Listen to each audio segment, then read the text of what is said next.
No outono de 2015, a guerra no Afeganistão havia entrado em uma fase mais tranquila e incerta. A missão da OTAN, que já liderou centenas de milhares de soldados, estava quase encerrada. A maioria das forças estrangeiras deixou o país, restando um governo afegão frágil, sustentado por ajuda internacional e enfrentando uma insurgência persistente. O Talibã havia sido empurrado para as margens para vales rurais, passagens montanhosas e o interior de um país cansado por décadas de conflito. Nas principais cidades como Cabul, Kandahar e Herat, a vida seguia em frente. O governo seguia firme e muitos acreditavam que o pior já tinha passado. Mas no norte, longe dos corredores do poder e da atenção internacional, a cidade de Kunduz permanecia como um posto solitário à beira da estabilidade, um portal para a Ásia Central. Sua localização era estratégica e seu destino precário. Sussurros sobre atividades do Talibã se intensificaram nos últimos meses.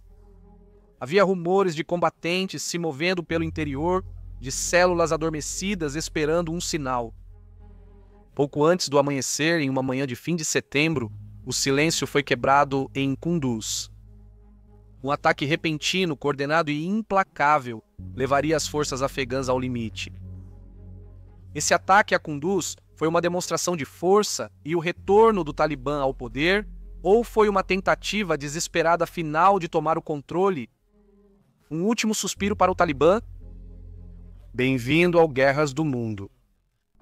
No início da década de 2010, o Talibã começou a mostrar sinais preocupantes de ressurgimento em todo o Afeganistão. Após ter sido removido do poder em 2001, a insurgência há muito tempo estava centrada em Kandahar, seu berço espiritual, e na capital afegã, Cabul, onde homens-bomba e ataques a alvos de elite mantinham firmemente a atenção internacional e local. Por exemplo, o ataque de junho de 2015 ao parlamento de Cabul demonstrou a contínua capacidade do Talibã de atingir o coração do poder de uma forma altamente simbólica. As discussões sobre segurança continuaram predominantemente focadas na proteção de Cabul e dos redutos do sul, enquanto o norte do país era cada vez mais dado como garantido, e os destacamentos da Força Internacional de Assistência para a Segurança, a Força Internacional de Assistência para a Segurança no norte, permaneciam escassos. Isso mostrou falhas na segurança afegã. Insurgentes se organizaram, postos de controle aumentaram e senhores da guerra ocuparam o vazio. A missão de combate da OTAN acabou em dezembro de 2014, encerrando a Força Internacional de Assistência para a Segurança após 13 anos. Em seu lugar veio a missão de apoio resoluto, menor, limitada a treinar, aconselhar, assistir e proteger os conselheiros, mas proibida de qualquer combate na linha de frente. Cerca de 13 mil soldados da coalizão, sendo 10 mil americanos, permaneceram, mas só podiam intervir se fossem diretamente ameaçados. Essa mudança gerou um limbo perigoso no controle territorial. O Talibã iniciou uma recalibração estratégica em 2010, redirecionando deliberadamente suas forças para as províncias do norte. Os insurgentes saíram de seus bastiões no sul e foram para Kunduz, Baglan e Badakhshan para mostrar alcance e influência. Após a saída das forças internacionais de combate, o norte deixou de ser uma região pacífica e passou a ter postos de controle insurgentes, recrutamento e operações clandestinas. Desde abril de 2015, o Talibã iniciou ofensivas de sondagem em torno de Kunduz. Um relatório destacou que, em maio, partes do distrito de Shah Dara foram intensamente disputadas, levando o governo a confiar primeiro nos Arbaque e depois na polícia local afegã para controlar a região. Apesar da resistência das forças de segurança afegãs ao Talibã, sua presença nunca foi mantida. Meses depois, combatentes do Talibã retornaram a distritos já liberados. No verão de 2015, o controle da província de Kunduz havia se tornado um mosaico, com as lealdades de civis e milícias mudando à medida que os postos de controle do Talibã se aproximavam cada vez mais. Nesse período, sinais de alerta foram ignorados. O analista Michael Kugelman observou: O Talibã estava de olho na cidade há meses. Então, a captura da cidade pelos insurgentes sugere uma incapacidade ou falta de vontade das forças afegãs de enfrentar essa ameaça com antecedência. A fragmentação da liderança militar e política afegã, somada à falta de um ministro da Defesa confirmado, adiou ou impediu decisões importantes. Os líderes do Talibã usaram essas brechas para infiltrar células adormecidas em Kunduz, lançando ataques dos distritos de Shardará, Aliabad, Kanabad e Imam Sahib. Eles cercaram a cidade e aguardaram o cerco. No outono de 2015, a presença enfraquecida da OTAN, o comando afegão fragilizado e a atividade crescente do Talibã criaram a tempestade perfeita. O norte, antes secundário, virou foco de pressão com Kunduz no centro. Enquanto o mundo se fixava em Cabul e Kandahar, os insurgentes do norte preparavam seu ponto de partida e Kunduz, a muito considerada segura, estava prestes a pagar o preço.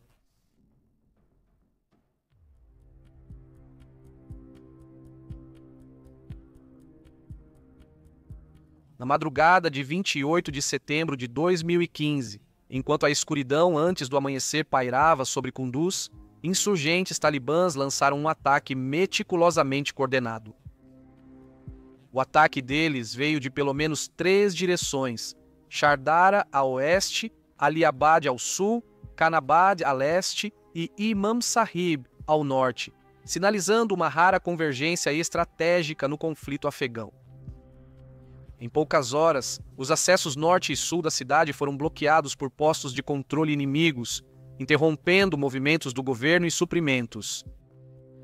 Os combatentes do Talibã usaram uma combinação de células adormecidas e táticas abertas de mula. Sob as colunas em avanço, invadiram a cidade, libertaram centenas de presos e atacaram delegacias e complexos militares em rápida sucessão. A operação em estilo Blitzkrieg surpreendeu muitos membros das forças de segurança afegãs. Apesar de haver cerca de 7.000 soldados e policiais afegãos na cidade, superando em muito os cerca de 1.000 a 5.000 agressores do Talibã, muitas unidades colapsaram rapidamente, abandonando seus postos quando o combate urbano irrompeu. Com as forças do governo em desordem, os defensores restantes correram para se reagrupar ao redor do aeroporto de Kunduz, pequena ilha de resistência na periferia oeste da cidade. Centenas de policiais, militares e civis fugiram para lá em busca de abrigo. Logo surgiram vários relatos de famílias sendo barradas nos portões do aeroporto, muitas sendo forçadas a permanecer presas em bairros controlados pelo Talibã. À tarde, os combatentes do Talibã fizeram um poderoso símbolo de desafio ao erguerem sua bandeira branca sobre a Praça Chowk, sinalizando o primeiro controle deles sobre uma capital provincial afegã desde 2001. Eles desfilaram em SUVs da polícia, tiraram selfies no gabinete do governador e hastearam sua bandeira nos prédios do governo. Banco, hospital e sede da polícia. Declaração assustadora do domínio do Talibã. Enquanto isso, civis ficaram em limbo de medo e incerteza. As ruas estavam em grande parte desertas, as casas trancadas e silenciosas. Um relatório da Al Jazeera explicou: Kunduz estava em confinamento. As ruas estavam desertas, com moradores barricados em casa. Combates intensos ocorriam na cidade, com estradas bloqueadas e delegacias cercadas pelo Talibã. Fim da citação. Um morador da cidade disse ao The Guardian por telefone, com tiros ao fundo: no momento, parece que o exército nem está lutando. Civis não podem sair de casa. O Talibã não permite que eles saiam. Fim da citação. Hospitais lotaram com feridos das ruas e do fogo cruzado. Um centro da Médicos Sem Fronteiras recebeu 66 feridos graves no primeiro dia, incluindo 8 mortos na chegada. No aeroporto, tensão e desespero só aumentavam. Forças afegãs, com apoio de operações especiais dos Estados Unidos da América e suporte aéreo limitado, prepararam contra-ataque. O aeroporto estava bloqueado, Estradas minadas, atiradores do Talibã vigiavam dos morros e o moral das tropas sitiadas caía. Reforços de outras províncias tentaram desesperadamente romper o cerco, mas foram retardados por emboscadas de insurgentes e bombas à beira da estrada. Ao anoitecer, o controle do Talibã sobre Kunduz parecia consolidado. Vasculharam escritórios do governo, libertaram aliados, pegaram armas capturadas e saquearam bancos para lucro financeiro. O apoio tribal e de civis coniventes variava. Alguns moradores se submeteram por medo, enquanto outros disseram que os combatentes do Talibã, por ora, não os ameaçavam e pediam que as lojas ficassem abertas e a vida voltasse ao normal. Esse ataque não foi só uma incursão, mas sim uma tomada de controle. Kunduz caiu com pouca resistência, mostrando não só falha militar, mas colapso sistêmico, liderança abalada, comunicação falha e subestimação geral. Quando os jornalistas entraram na cidade, registraram combatentes do Talibã circulando livremente, hospitais lotados e civis com medo de sair. A cidade havia passado para as mãos do Talibã, não foi contestada ou sitiada, apenas tomada.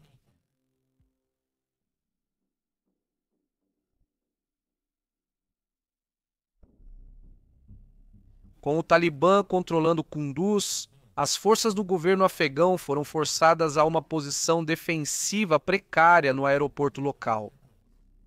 Cerca de 5.000 soldados afegãos, milícias locais e unidades especiais foram enviados com urgência ao perímetro para tentar um contra-ataque. Mas o Talibã já havia antecipado esse movimento. As principais vias de acesso estavam repletas de dispositivos explosivos improvisados, conhecidos como IEDs, e cercadas por postos de controle insurgentes, o que fez com que os comboios do governo avançassem muito lentamente. No final do dia 29 de setembro, as forças afegãs, que já estavam exaustas, lutavam para se organizar. O presidente Ashraf Ghani pediu calma e declarou que seu governo estava se mobilizando para retomar a cidade. Mas os comandantes locais admitiram que só se defendiam, sem vontade ou recursos para atacar. O chefe distrital, Mohammad Zahir Niazi, lamentou: "Ainda temos forças para enfrentar o Talibã, mas falta vontade ou determinação para lutar." Nesse momento crítico, Estados Unidos da América e OTAN intervieram mais assertivamente. Na noite de 30 de setembro, equipes de assessores das Forças Especiais dos Estados Unidos da América no aeroporto foram atacadas.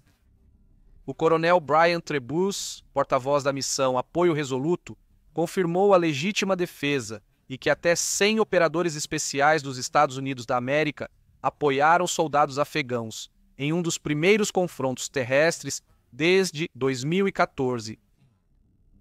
3 ataques aéreos naquela noite miraram tanques do Talibã capturados e uma reunião de comandantes insurgentes, interrompendo uma invasão iminente. Enquanto isso, combates urbanos se espalhavam por Kunduz. Forças especiais afegãs, com conselheiros da OTAN e apoio aéreo, lançaram ataques esporádicos à cidade. Civis apavorados estavam no fogo cruzado. O morador relatou sua experiência à CNN. "Não sabemos o que fazer ou para onde ir. Eu estava perto da rotatória principal de Kunduz quando a luta entre governo e Talibã se intensificou, e combatentes do Talibã atiravam a poucos metros de mim. Corria para um lugar seguro quando estilhaços atingiram minha mão e fui ferido." Fim da citação. Ele então explicou que as lojas haviam fechado, havia um apagão em toda a cidade e estava ficando difícil encontrar comida. Ele observou: Kunduz virou uma cidade fantasma. Nos arredores da cidade, um destaque foi a Batalha de Boz Kandahari. Uma patrulha conjunta dos Estados Unidos da América e do Afeganistão, agindo com base em informações sobre um ponto de concentração do Talibã, foi cercada. Sob fogo de vários lados, as tropas da coalizão pediram ataques aéreos de C-130 e helicópteros Apache para escapar, sofrendo baixas e forçando os insurgentes a recuar. Esses combates refletiram a disputa pelo controle da cidade, mostrando a adaptação do Talibã e a dependência das forças afegãs do poder aéreo. Os combatentes do Talibã também não ficaram passivos. Eles lançaram suas próprias contraofensivas.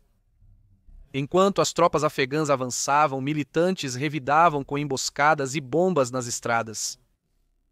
Um comandante do Talibã admitiu que suas táticas visavam espalhar as forças afegãs, atacando de vários lados para dificultar uma defesa unida. No caos, comando e controle muitas vezes colapsavam. Unidades isoladas, caminhões recuaram e comunicações falharam. Em 1º de outubro, as forças afegãs, com apoio aéreo dos Estados Unidos da América e conselheiros em solo, retomaram prédios governamentais e parte do centro da cidade. Sadiq Sadiq, porta-voz do Ministério do Interior do Afeganistão, disse que o Talibã sofreu grandes baixas e estava sendo recuado para a periferia. Ainda assim, a batalha continuava indefinida. Ao invés de avanço rápido, a situação virou operações de limpeza de quarteirão em quarteirão. Fontes militares relataram tiroteios isolados que duraram até tarde da noite, com forças especiais e conselheiros militares liderando unidades afegãs em buscas de casa em casa.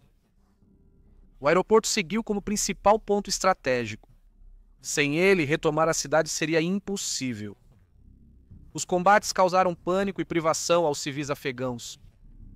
A Al Jazeera informou que entre 110 e 200 civis foram mortos ou feridos, hospitais estão sobrecarregados e milhares fogem.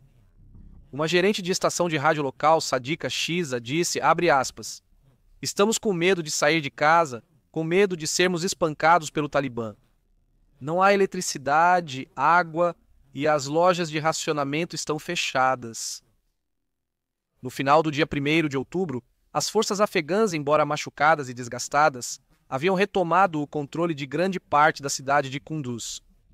Mas esse progresso duramente conquistado teve um preço. Combate urbano fragmentado, moral abalada, dependência de conselheiros estrangeiros e uma população civil profundamente afetada.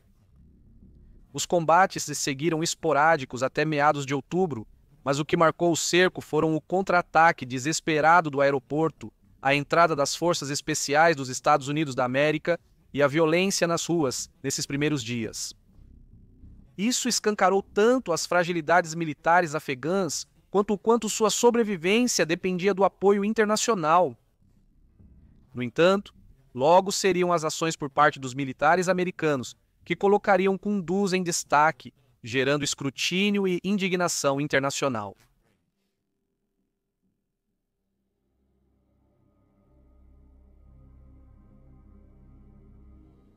Em 3 de outubro de 2015, enquanto forças afegãs com conselheiros dos Estados Unidos da América avançavam em Kunduz, a inteligência indicou que talibãs estavam entrincheirados em um complexo na periferia oeste, usado como centro de comando ou depósito de armas.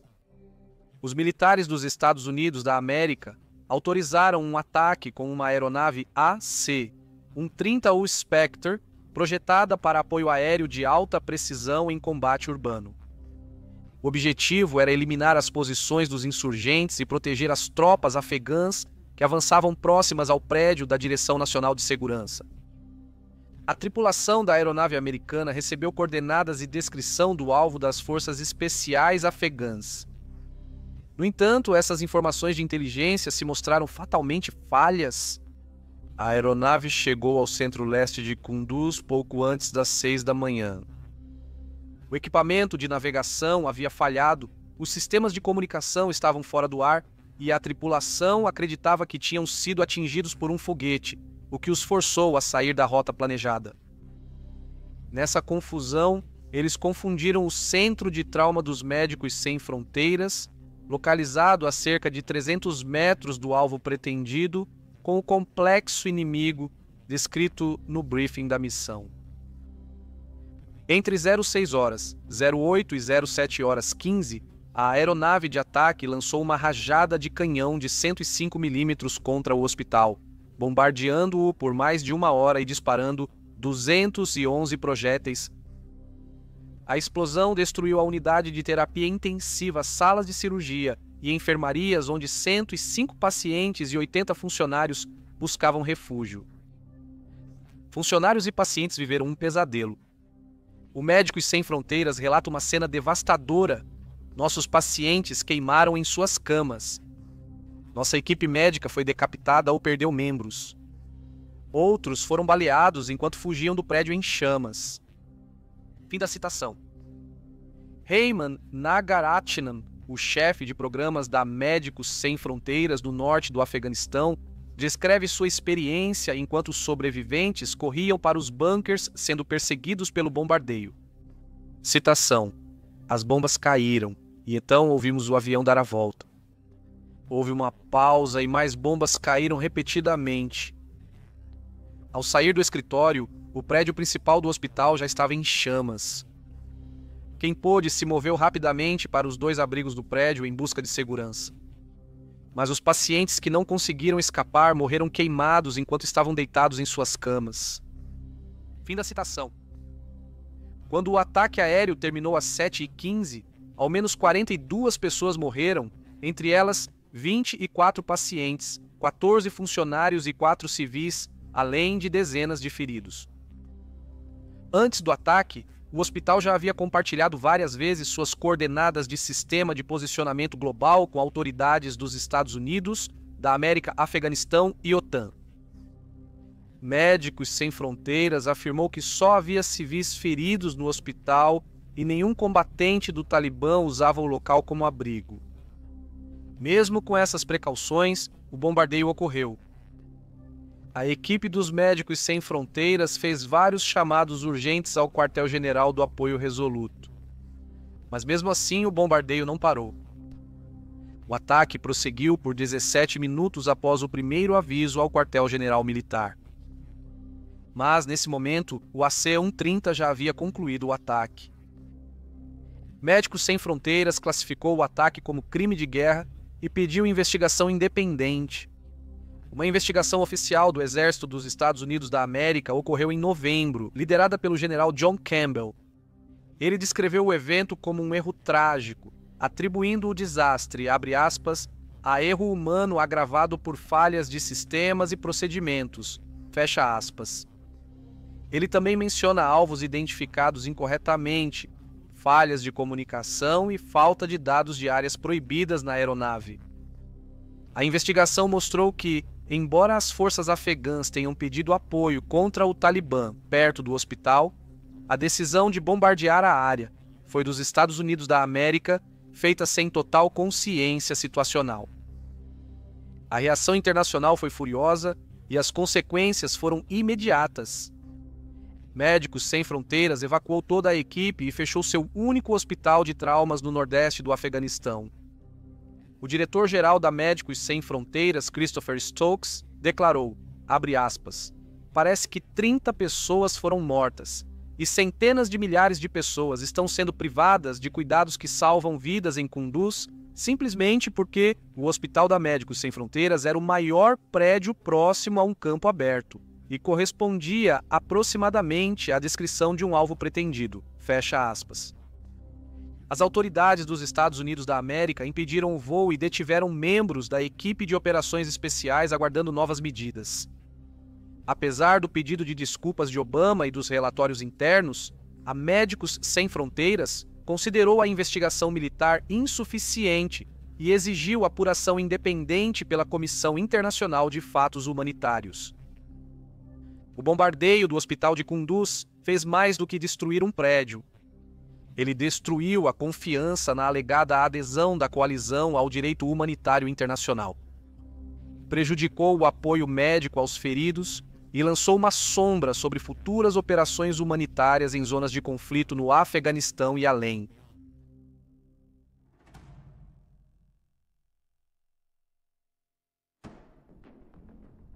Em outubro de 2015, após 2 semanas de combate, as forças de segurança afegãs, com apoio aéreo e conselheiros dos Estados Unidos da América, retomaram Kunduz. As tropas do governo mantiveram o controle sobre a maioria dos distritos da cidade, e as áreas controladas pelos insurgentes se dissolveram à medida que os combatentes do Talibã escapavam, recuando para redutos rurais. A narrativa oficial celebrou uma vitória, mas até então o dano já havia sido feito. Entre os legados estavam enormes custos humanos e materiais. Segundo avaliações da Organização das Nações Unidas, ao menos 848 civis morreram ou ficaram feridos no cerco. Bairros inteiros estavam em ruínas. Lojas, escolas e casas viraram escombros. A Organização das Nações Unidas informou que mais de 100 mil pessoas foram deslocadas, algumas fugindo para províncias vizinhas e outras se amontoando em campos sob condições terríveis. Os danos à infraestrutura aumentaram o impacto nesta antiga região movimentada do norte. O Talibã rapidamente reivindicou o ataque a Kunduz como vitória. Zabihullah Mujahid, um porta-voz do Talibã, se gabou dizendo que o ataque alcançou nossos objetivos e continuou dizendo que o Talibã conseguiu libertar centenas de combatentes da prisão de Kunduz e que o Talibã se retirou para proteger os civis de novos ataques aéreos americanos. Imagens de bandeiras brancas tremulando sobre instituições capturadas circularam amplamente na internet. Armas capturadas, cofres saqueados e propaganda em desfiles fortaleceram os insurgentes. Para muitos, Kunduz tornou-se um ponto de virada psicológico e símbolo da resiliência do Talibã. Os analistas estavam divididos. Alguns viam Kunduz como um sucesso momentâneo, uma incursão terrorista logo repelida pelas forças afegãs e apoio internacional. Outros soaram o alarme. O Brookings classificou o governo temporário do Talibã como uma violação grave de uma província, alertando para possíveis ondas de choque em todo o norte do Afeganistão. Em retrospecto, o cerco de Kunduz não marcou a última resistência do Talibã. Em vez disso, foi um presságio. Os insurgentes continuariam lançando ataques contra capitais provinciais, Herat, Lashkar-Gah e até mesmo Cabul. E em agosto de 2021, eles retomariam Kunduz novamente, poucos dias antes de dominar o governo afegão e tomar a própria Cabul. A perda temporária de Kunduz em 2015 prenunciou um colapso maior. Para quem Kunduz representou a última resistência? Certamente não para o Talibã. Eles voltariam mais fortes. Pode-se dizer que isso foi uma última resistência do governo afegão e um prenúncio sombrio do que viria.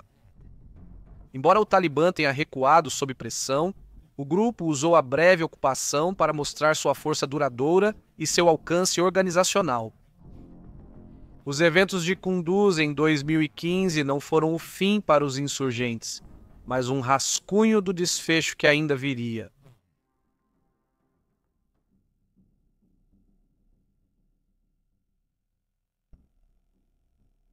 A breve ocupação de 2015 seria, na verdade, um prenúncio da vitória do Talibã sobre Kunduz em 2021, seguida pelo colapso do governo afegão e a tomada de Cabul pelo Talibã. Então, onde isso deixa o Afeganistão hoje? O Talibã segue no controle, governando sob a bandeira do Emirado Islâmico do Afeganistão. Eles atuam com um governo interino, nomeando aliados em ministérios-chave, mas o regime não tem legitimidade diplomática. Até agora, só a Rússia os reconheceu oficialmente, enquanto países ocidentais e vários estados regionais seguem negando o reconhecimento formal devido a violações contínuas de direitos humanos. O país enfrenta uma grave emergência humanitária. Mais de 23 milhões de afegãos, mais da metade da população, precisam de ajuda para alimentação, água, saúde e saneamento. A Human Rights Watch e a Anistia Internacional relatam severas repressões contra mulheres, jornalistas e críticos, com proibições à educação secundária e universitária para meninas, expulsão pública de mulheres de parques e locais de trabalho, e o retorno de punições brutais, incluindo chicotadas e apedrejamentos em público. Enquanto isso, o Tribunal Penal Internacional emitiu mandados de prisão para o líder supremo do Talibã, Hibatullah Akhundzada, e para o chefe de justiça, Haqqani, por crimes contra a humanidade relacionados à perseguição de mulheres e meninas. ONGs humanitárias e doadores bilaterais continuam envolvidos. Os Estados Unidos injetaram mais de 20 bilhões desde 2021 em ajuda, mas a entrega é precária, limitada pela interferência do Talibã, sanções e reconhecimento formal restrito. Nações como Irã e Paquistão continuam realizando deportações em massa de volta para o Afeganistão, aprofundando a crise para os refugiados que retornam, especialmente as mulheres. A segurança no Afeganistão virou um mosaico complexo. Enquanto o Talibã enfrenta desafios insurgentes, como o Estado Islâmico Khorasan, Teherã e Talibã Paquistão e a Frente Nacional de Resistência, eles consolidaram o controle das estruturas do Estado. A economia encolheu de 30% a 35% desde a tomada de poder e continua dependente de ajuda, mas a guerra civil em grande escala diminuiu. A queda e a retomada de Kunduz em 2015 foi um aviso disfarçado de ponto de virada. Isso expôs a fragilidade do Estado afegão, os limites da estratégia internacional e a evolução da abordagem do Talibã à guerra.